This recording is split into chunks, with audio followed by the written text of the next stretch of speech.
it's a saying, it takes a village to raise someone. But in order to have that village, you have to have the right type of people within that village to help you pursue what you want to pursue, the avenue you want to go into. My next question is, what is your advice to a child that's living in a two-parent home or a one-parent home? That's, clarify that a little bit, please. What's your advice on what should they do with their life? Because from what I've seen on the video or on Facebook or internet, there's a lot of students that being peer pressured, but they don't know who to go to if they're living in a two-parent home or one-parent home. That's why you have churches, a facility for a church, you have facilities, well, back in my time, you used to have boys clubs, okay, where you can go to, you had older adults to kind of assist you, you know, in what's right and what's wrong. That's something we don't have now. All you have now is single mothers. Well, also you have single fathers too now. You can't leave out the fact you do have single fathers without the mothers. And you need both. If you can't find it that way, go to a church, go to a community center, join something. I mean, when I was coming up, I grew up in a single family home. You know, I was blessed. We had the Boy Scouts, you had the Cub Scouts. You had different avenues you can go to for support, a father support or a mother support. We didn't have that at home. That's something the kids nowadays, they don't have.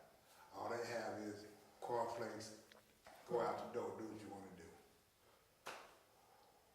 That makes a big difference. So, my next question, finally, how long have you guys been living in the Woodlawn community? Oh, me, myself, too long. No, I've been here, I've been in the Woodlawn area 55 years. Okay, I grew up in Woodlawn.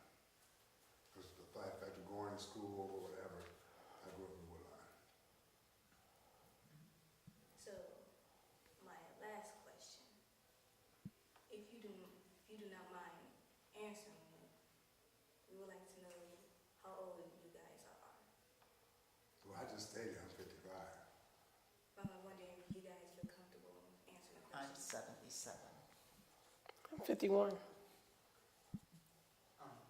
Before we end, I'm curious because we talked a lot about like the youth, but I'm actually curious about like the history a little bit, like maybe how your family moved to Woodlawn, or some of your family history in the It neighborhood. was in Woodlawn? Oh, I be able to can answer that. I've lived in Woodlawn all my life. They've lived in Woodlawn all their life. Okay, like where, like. I lived, when I was born and brought home from the hospital to 64th and Langley. The house is still standing. Then we moved to 65th and Minerva in 1949. And we've been there ever since. Okay. I was the first black, colored, Negro, whatever you want to call us, little girl on the block when we moved here. And then a few months later, other people started moving in, so it wasn't bad. And the neighbors were nice. The people were nice when we moved here. And we never had any problem, not one. I never experienced anything bad or indifferent. While I, was growing up, I attended Wadsworth Grammar School here. But before I moved here, I went to McCosh School for 2 years. And before transferring to McCosh, I went to St. Anselm's and then finished at Hyde Park High School. So it's been, well, I guess you would consider it on the west side of Cottage Grove to the east side of Cottage Grove. Okay. And what was did you see a difference between the west side and the east side? Now I can. There used to be when you were in the neighborhoods, when I was a girl growing up. In the evenings, like now, this is summertime, you could ride your bike, you could roller skate, you could pull a wagon if you were a boy, you could go on a scooter. No one bothered you. You just had to say, well, is it all right for me to go 2 blocks over? So your parents would know where you were. But now, you can't hardly go off of the block because you don't know what's going to happen. You don't know if you're going to get shot or robbed or beat up. And that's a bad feeling to have when you have children, because they have to be stationary. They can't venture out. They can't go to places that we went to.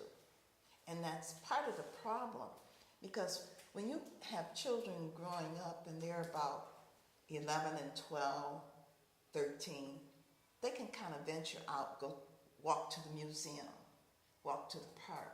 They can't do that by themselves now. An adult has to be with them. So they don't get the opportunity of feeling like they are being independent. And so without that independence, how are they going to be respectful and be mindful of the people that are around them so that they can actually learn more? And if you don't learn, how are you going to succeed in life? And these are some of the opportunities that the young children are lacking now. They are not getting the experience that the older generations had because they can't explore. And when I heard, a couple of years ago, listening to the radio or TV, and I discovered that children who lived further south of us, like out in our Gill Gardens and places like that, that some of those children had never even been downtown. They didn't even know what downtown looked like. How can you live in a big city like this and be so close, but yet so far? And that's because no one ventures from that part of town to come to another part of town. You have to explore with your children. Start them out when they're young so that they'll know what it's like. You may not have all the advantages financially, but you have the advantage from a physical standpoint because it doesn't take much to take a walk to the park and explore what's out there. I know that's what I did with my children. We didn't have much because, like he stated, I was a single parent. But we explored on Sundays during the summer so that they would know different little places to go, and when you get a little bit bigger, so that these places were of interest to them. We go by the art galleries, we go by the lake, we go by the fountain, we go by the museums, we go to the museums. But the kids now don't take advantage of these things. There's still free days at the museums. So they need to get a group together and say, hey, let's get bus fare and go to a museum and spend some time there. You'd be surprised what they could learn. And go back and tell some of the other children. But how do we start? We've got to start somewhere, because if we don't, the next generation coming along, it's going to be lost. There's a lot in there. I'm wondering, like, what do you think? Because I feel like when you moved into Woodlawn, there was before you moved in, it was segregated. Yes. And when you moved in, you desegregated, but like most of the white people then moved out. Yes. And that's true about a lot of the South Side. That's and right. so now there's a social segregation, and I'm wondering, what effect do you think that, how do you think that affects the neighborhood? It affects them a lot. Because But there there's an advantage and a disadvantage. We're supposed to learn from each other. And I guess my exposure was quite different from what it is today in the neighborhood. Because like you said, it was segregation on this side of Cottage Grove. But when we started moving in and we started associating with the other people, whether they be white, Korean, Japanese, whatever, it was a whole different ball game. As long as you got along, it was fine.